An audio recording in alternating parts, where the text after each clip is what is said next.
So we're live. I'm just going to ask you, probably, ooh, too low, me. So please introduce yourselves. Well, I'm Ryan. I'm one of the founders of the Fulton Brewing Company. And I'm Brian, and I'm another founder. Can you give me a little history about Fulton? For sure. Yeah, we started Fulton, Brian and I, and our two other partners, Peter and Jim.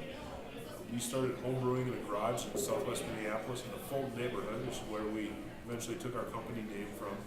In about 2006, we homebrewed for quite a while until we found out that our friends and our family were taking all of our beers, so we decided we tried to make it into a business. We thought it'd be a fun business to get into, and we had a good group to put it together.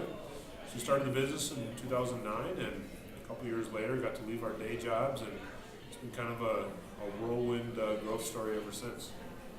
How many beers do you brew then from the original? So, 5 of our beers currently are original homebrew recipes that we've scaled up, and we've probably released, about an additional 5 or so since then that are either one-offs or seasonals.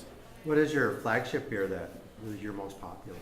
Our flagship beers are Sweet Child Divine. It's an Indian Pale Ale. It's a very balanced IPA. It's got a lot of malt to stand up to the hops. So it's in a way, it's kind of a sessionable IPA, although the alcohol is a little high for a traditional session beer.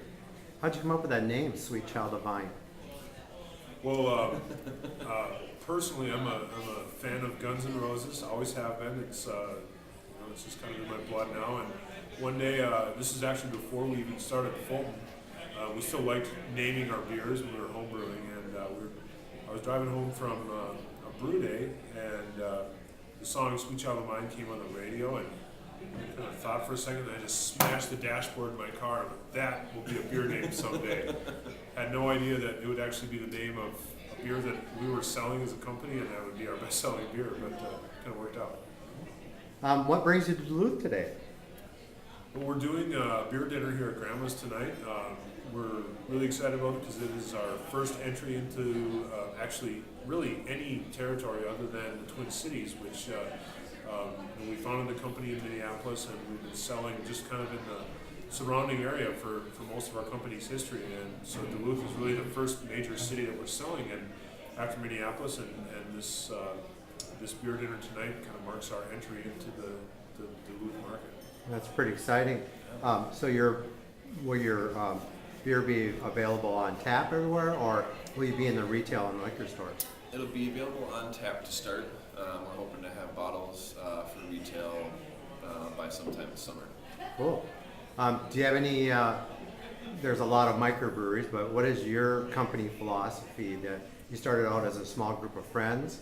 Yep. How do you feel that going forward that you can maintain that, your special, unique kind of beer that you brew? Well, I think in general, all of our beers, we really believe that complexity and then balance and approachability to beer, those things are not mutually exclusive.